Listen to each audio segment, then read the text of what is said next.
Hey everyone, welcome back to Realty Solutions. If you're a real estate investor or thinking about becoming one, today's video is a must-watch.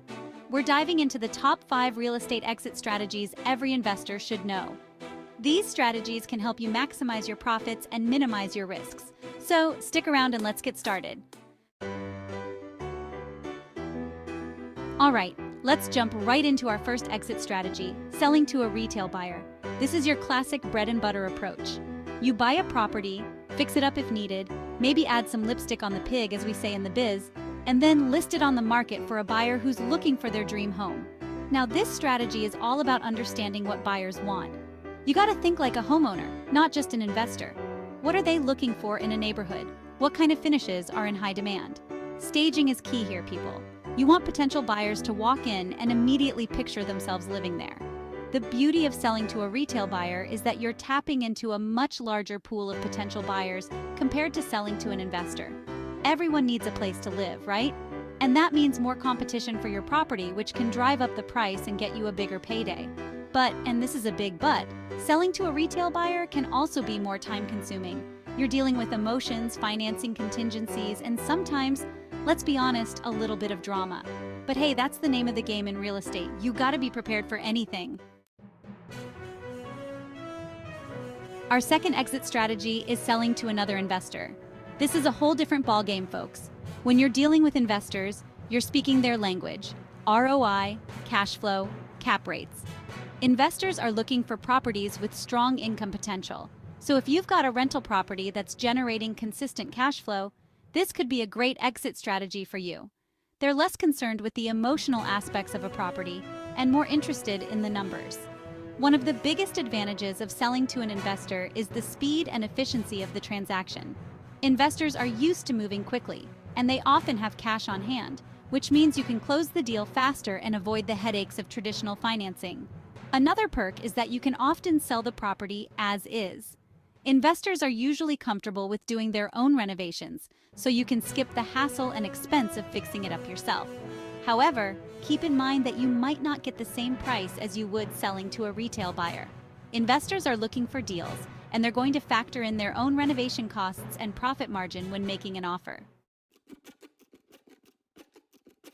Let's move on to exit strategy number 3, the lease option, also known as rent to own. This strategy is all about flexibility and can be a win-win for both you and the tenant buyer. Here's how it works. You lease the property to a tenant with an option to buy it at a predetermined price within a specific time frame. This is a great option for tenants who may not qualify for a traditional mortgage right now, but are working towards home ownership.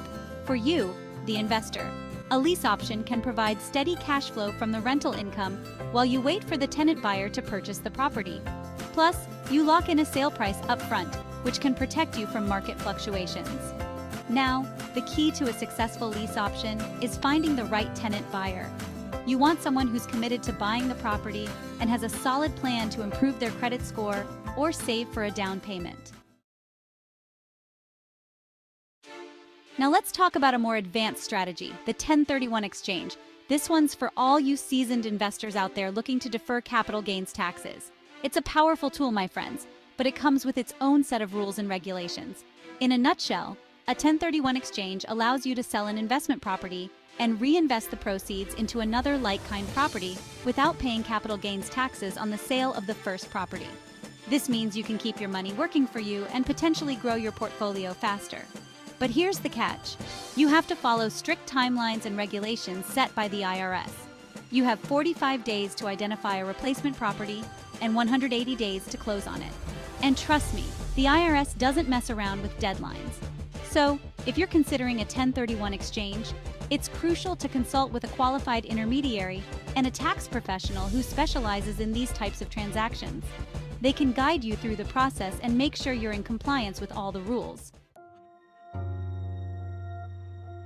Last but not least, let's talk about the cash-out refinance. This strategy allows you to tap into the equity you've built up in your property and pull out cash for other investments or personal use. Think of it like this. You're essentially taking out a new mortgage on your property for a higher amount than you currently owe. You then receive the difference between the new loan amount and your existing loan balance in cash. This strategy can be a great way to free up capital for other investments without having to sell your property. You can use the cash to buy another rental property, invest in the stock market, or even fund your dream vacation. However, it's important to remember that a cash-out refinance will increase your loan-to-value ratio, which means you'll have less equity in your property. And if interest rates have risen since you took out your original mortgage, your new monthly payments could be higher.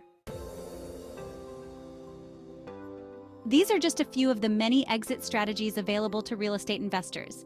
Each has its pros and cons, so it's important to choose the one that aligns best with your financial goals and market conditions. If you found this video helpful, make sure to give it a thumbs up and share it with your fellow investors. And don't forget to subscribe to Realty Solutions for more real estate tips, strategies, and market insights. Hit the bell icon so you never miss an update. Thanks for watching, and we'll see you in the next video.